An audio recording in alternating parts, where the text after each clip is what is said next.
Everyone, आज की इस वीडियो में हम जानेंगे बीए फर्स्ट ईयर का समाजशास्त्र जो कि सेकेंड सेमेस्टर से हमने शुरू कर दिया है। आज से बहुविकल्पीय प्रश्न को कवर करना, तो हम पूरे 300 प्रश्न को कवर करेंगे। तो अगर ये 300 प्रश्न आप देख लेते हैं तो बहुविकल्पी जो है ये झंझट आपका खत्म हो जाएगा कि बहुविकल्पी प्रश्न तैयार करने हैं।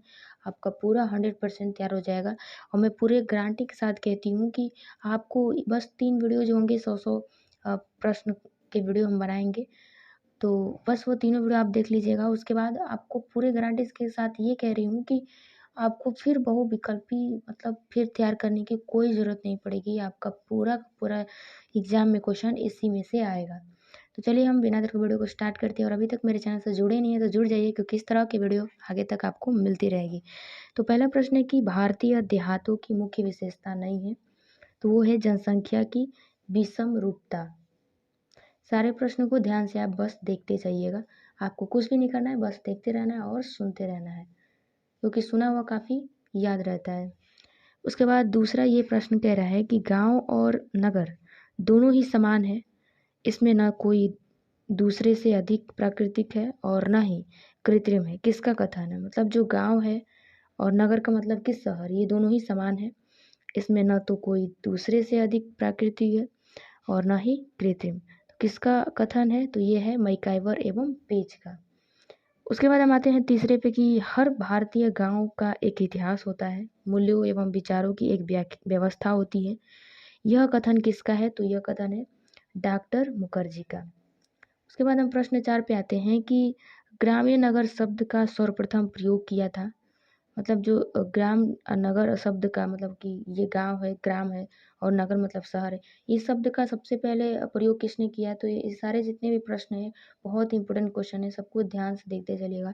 तो इसका सही ऑप्शन हो जाएगा गालीपन द्वारा, डी नंबर, गालीपन द्वारा। प्रश्न 5 पे आते हैं कि भारत में शहरों के विकास का प्रमुख कारण है। तो विकास का औद्योगिकीकरण है, कृषि क्षेत्र में क्रांति लाना है, व्यापार एवं वाणिज्य, यानी कि उपयुक्त में से सभी। उसके बाद हम प्रश्न 6 पे आते हैं कि कितनी जनसंख्या वाले क्षेत्रों को कस्बा कहा जाता है? तो 5,000, उसके बाद 10,000। उसके बाद हम 7वें पे आते हैं कि इंडियाज़ विलेजेस नामक पुस्तक के नामक जो रचनाकार है ये कौन है? तो ये है M.N. श्रीनिवास।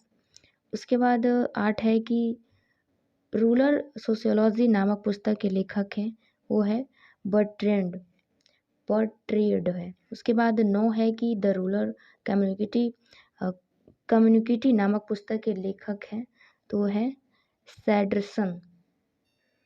प्रश्न 10 है कि चार्ल्स कूले ने छोटे ग्रामीण समुदाय को क्या नाम दिया? तो वे दिए हैं प्राथमिक समूह। जो छोटे जो गांव जो ग्रामीण है समुदाय है उसको प्राथमिक समूह नाम दिए हैं। प्रश्न 11 आते हैं कि निम्न कौन सी कृषक समाज की प्रमुख समस्या है? तो है रूढ़िवादिता एवं अंधविश्वास है।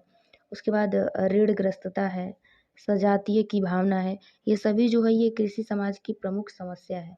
उसके बाद 12 है कि निम्न में से कस्बा की कौन सी विशेषता है? तो इसमें जहाँ थोड़ी बहुत ग्रामीण आवश्यकताओं की वस्तु मिल जाती है। बी है जिसकी न्यूनतम जनसंख्या लगभग 5,000 से कम ना हो। सी है कि जहाँ पर नगर निगम, छावनी आदि में कोई एक इकाई हो। तो यानी कि उपयुक्त में से सभी। प्रश्न 13 है कि भारतीय कृषक ऋण में ही जन्म लेता है, ऋण में ही मर जाता है। यह कथन किसका है? तो यह कथन है कृषि आयोग की विज्ञप्ति। तो ये बिल्कुल सही है कि जो भारत के जो कृषक हैं वो ऋण में ही जन्म लेते हैं और ऋण में ही मर जाते हैं। तो ये कथन मेरे को भी सही लगता है। उसके बाद हम आते हैं 14 पे कि लोक ग्राम एवं नगर सत्य की अवधारणा किसने विकसित की थी? तो रॉबर्ट रेडफील्ड ने की थी। 15 क्वेश्चन है कि ग्राम और नगर समांतर प्रणाली है और इनमें मिलन संभव नहीं है। यह कथन किस समाजशास्त्री का है? तो यह है पीटरिम सोरोकिन की। प्रश्न 16 है कि वह क्षेत्र जहाँ कृषि की प्रधानता हो, प्रकृति से निकटता हो, जनसंख्या की कमी एवं प्राथमिक संबंधों की बहुलता हो, निम्न में से क्या कहलाता है? तो वो होता है गांव कहलाता है। ठीक, ये गांव की परिभाषा है। ये क्या कहलाता है? गांव। 17 है कि सरल समाजों में किसे संपत्ति माना जाता है? तो पशु, भूमि, जादुई सूत्र, यानी कि डी नंबर सही है। उसके बाद 18 है कि कृषक संस्कृति की अवधारणा को सर्वप्रथम किसने प्रस्तुत किया? तो आर ब्राउन ने। 19 क्वेश्चन है कि मानव समाज का शैशव ग्रामीण समूह में व्यतीत हुआ है, यह कथन किसका है? तो यह कथन है बोगाडर्स का।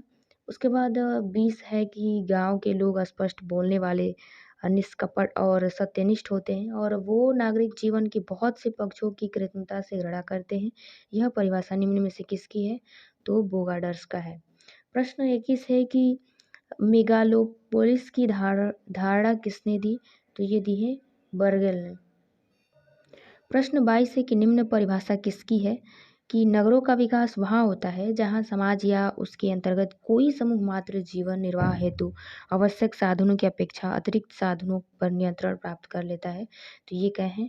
बर्गेल ने। प्रश्न 23 है कि हम ग्रामीण क्षेत्रों के नगरीय क्षेत्र में रूपांतरित होने की प्रक्रिया को नगरीकरण कहते हैं। यह कथन किस विद्वान का है? तो बर्गेल का है। मतलब कि हम जो ग्रामीण क्षेत्रों की में जो नगरीय क्षेत्र में रूपांतरित होते हैं, मतलब गांव से शहर की ओर जब रूपांतरित होते रहते हैं तो उस प्रक्रिया को नगरीकरण कहते हैं। गांव से जो नगर में जाके रहता है तो उसे नगरीकरण कहते हैं। तो ये कहे हैं बर्गेल ने और बिल्कुल ये सही है। प्रश्न 24 है कि निम्न परिभाषा किसकी है? कि नगर स्पष्ट अर्थों में एक भौगोलिक ढांचा है, एक आर्थिक संगठन एवं एक संस्थापक प्रक्रिया, सामाजिक प्रक्रियाओं का मंच और समूह एकता का एक सौंदर्यात्मक प्रतीक है। तो ये क्या है? Lewis Mumford. प्रश्न 25 है कि नागरिकता की प्रमुख विशेषता लुई वर्थ के अनुसार क्या है? तो इसमें विषमता है, परासिता पारस्यता है और उसके बाद बाह्य प्रदर्शन है, यानी कि उपरोक्त में से सभी। प्रश्न 26 है कि समाजशास्त्री के दृष्टिकोण से कि जो नगर है उसकी परिभाषा सामाजिक विभिन्नता वाले व्यक्ति के बड़े घने बसे हुए अस्थायी निवास के रूप में की जा सकती है। यह परिभाषा किस विचारक की है? तो यह है ममफोर्ड की। प्रश्न 27 है कि नामहीनता नगरीय जीवन का चरित्र है, यह कथन किसका है? पैट्रिक गिट्स का। प्रश्न 28 है कि नगर में आवास की समस्या का प्रमुख कारण क्या है? तो नगरीकरण की प्रक्रिया है। 29 है कि निम्न परिभाषा किसकी है? नगरों का विकास वहाँ होता है जहाँ एक समाज या समूह केवल जीवित रहने के लिए आवश्यक साधनों की अपेक्षा अधिक स्रोतों पर नियंत्रण रखता है। तो ये है मैकाइवर का है। उसके बाद 30 है कि नगरों के निकट स्थित ग्रामवासी दूर स्थित ग्रामों के निवासियों की अपेक्षा अधिक प्रगतिशील होते हैं, क्योंकि नगरीय जन ग्रामीण के संदर्भ समूह के उद्देश्य को पूरा करते हैं। उसके बाद ग्रामों में जो बेरोजगार हैं नगर में काम पा सकते हैं और वो गांव अर्थव्यवस्था में योगदान करता है। सी ये कह रहा है कि नगर ग्राम की उपज के लिए बाजारों की व्यवस्था करते हैं। तो ये उपयुक्त में से सभी सही है। उसके बाद 31 है कि निम्न में से किसे नेल्स एडरसन ने नगरीय समुदाय की विशेषताओं में शामिल नहीं किया? तो है व्यक्तिवादिता। प्रश्न 32 है कि नगरीय जीवन ने स्त्रियों की व्यक्तिकरण को बढ़ाया है और स्त्रियों और पुरुषों के बीच व्यक्ति के नाते आदान प्रदान की प्रक्रिया बढ़ी है और यह प्रक्रिया बढ़ती रहेगी, क्योंकि यह पूरी संरचना एक महत्वपूर्ण प्रभाव के रूप में अभी आगे बढ़ रही है। उपयुक्त परिभाषा किस समाजशास्त्री ने दी है? तो मैकाइवर ने दी है। प्रश्न 33 है कि नगरीय समुदाय में हम की भावना का अभाव पाया जाता है, इस कथन निम्न में से क्या ऐसे है? तो नगरीय लोगों के पारस्परिक संबंध अव्यक्तित होते हैं। उसके बाद 34 है कि निम्न में कौन सी शहर और कस्बे में पाई जाने वाली समानता नहीं है? तो अधिकांश नगरीय और कस्बाई जन कृषि इतर कार्य करते हैं, सॉरी। 35 है कि द कल्चर ऑफ सिटीज निम्न में से किसकी रचना है? तो ये है एल ममफोर्ड का है। प्रश्न 36 है कि नगर स्पष्ट अर्थों में एक भौगोलिक ढांचा है, एक आर्थिक संगठन एवं संस्थात्मक प्रक्रिया, सामाजिक प्रक्रियाओं का मंद और सामूहिक एकता का एक सौंदर्यात्मक प्रतीक है। यह कथन किसका है? तो यह कथन है ममफोर्ड का है। प्रश्न 37 से कि किसने कहा है कि ग्रामीण क्षेत्रों की नगरीय क्षेत्रों में परिवर्तित होने की प्रक्रिया को हम नगरीकरण कहना चाहिए? तो वो कहे हैं बर्गेल ने। उसके बाद 38 क्वेश्चन है कि निम्न में कौन नगरीकरण की प्रक्रिया का सकारात्मक प्रभाव है? तो वो है संयुक्त परिवारों का विघटन। 39 है कि नगरीकरण शहरी बनने की प्रक्रिया, यह कथन किसका है? सदरलैंड का। 40 क्वेश्चन है कि नगरवाद की अवधारणा निम्न में से किसने प्रस्तुत की? तो वर्थ ने। प्रश्न 41 है कि विद्या अभिगम के अंतर्गत कौन से स्रोत आते हैं? तो भारतीय शिलालेख, ऐतिहासिक अभिलेख, पारंपरिक एवं प्राचीन ग्रंथ, ये सभी आते हैं भारतीय विद्या अभिगम के अंतर्गत। 42 है कि positive background of Hind sociology नामक ग्रंथ के रचनाकार हैं विनय कुमार सरकार। उसके बाद 43 है कि the civilisation of ancient India के लेखक हैं रमेश चंद्र दत्त। उसके बाद 44 है कि इंडियाज एशियंट लिटरेचर एंड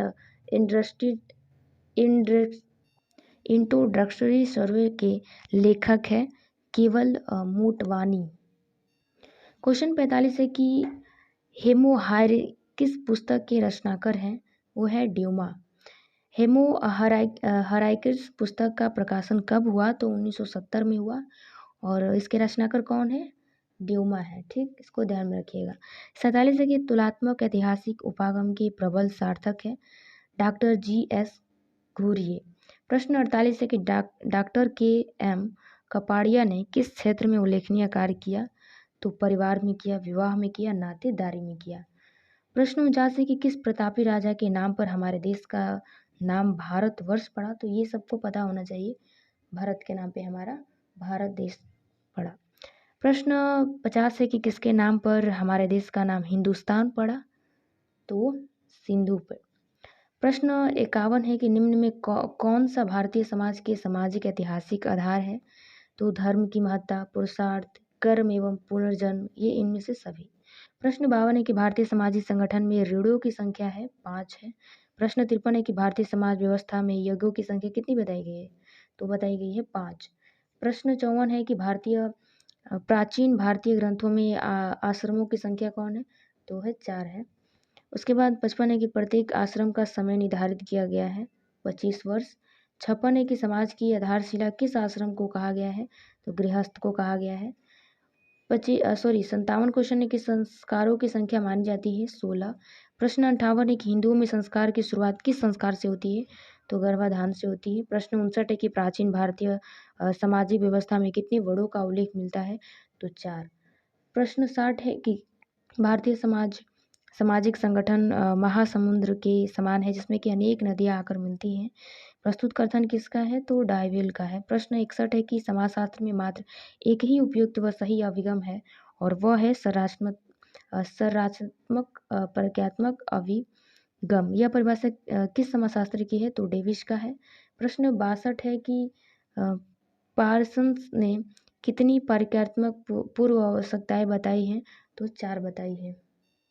प्रश्न 63 है कि अवेरेल ने सामाजिक व्यवस्था में प्रक्रियात्मक पूर्व आवश्यकताओं की संख्या बताई, तो कितनी बताई है? 9 बताई है। 64 है कि निम्न में कौन सी प्रक्रियात्मक पूर्व आवश्यकता अवेरेल ने बताई? तो संचार, लक्ष्य एवं भागीदारी, समाजीकरण। प्रश्न 65 है कि मेरियन जे लेवी ने प्रकार्य पूर्व आवश्यकताओं में एक और तत्व जोड़ा है, वो है संतोषप्रद संस्थात्मकता। प्रश्न 66 पे आते हैं कि पार्सन्स के अनुसार निम्न में कौन सी प्रक्रियात्मक पूर्व आवश्यकता है? तो समन्वयता, लक्ष्य प्राप्ति, अनुकूल, यानी कि उपयुक्त में से सभी। प्रश्न 67 है कि संरचनात्मक प्रक्रियात्मक को विकसित करने का श्रेय किस समाजशास्त्री को है? तो इमाइल दुर्खिम को है। प्रश्न 68 है कि निम्न में कौन सा संरचनात्मक प्रत्यावर्ती समाजशास्त्री हैं? तो इमाइल दुर्खिम, रॉबर्ट की बर्टन, रेडक्लिफ ब्राउन, यानी कि ये तीनों ही हैं। उसके बाद 69 है कि इंडियन विलेज के रचनाकार हैं प्रो.एस.सी. दुबे, यानी कि भारतीय गांव, तो इसको ध्यान में रखिएगा कि प्रो.एस.जी. दुबे हैं। प्रश्न 70 है कि किनशिप ऑर्गेनाइजेशन इन इंडिया के लेखक हैं इरावती कर्वे।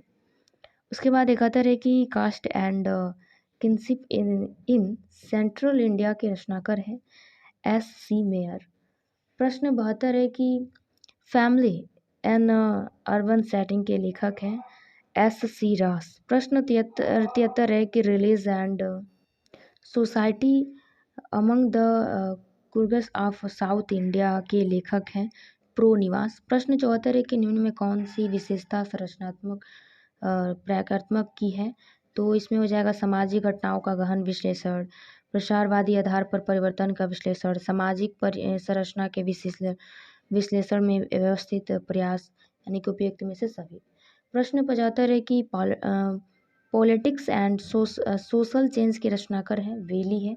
प्रश्न 76 है कि भारतीय समाज में किस प्रकार की विविधता है, तो जाति की है, प्रजाति की है, धर्म, ये सभी जो है ये भारतीय समाज में विभिन्नता है।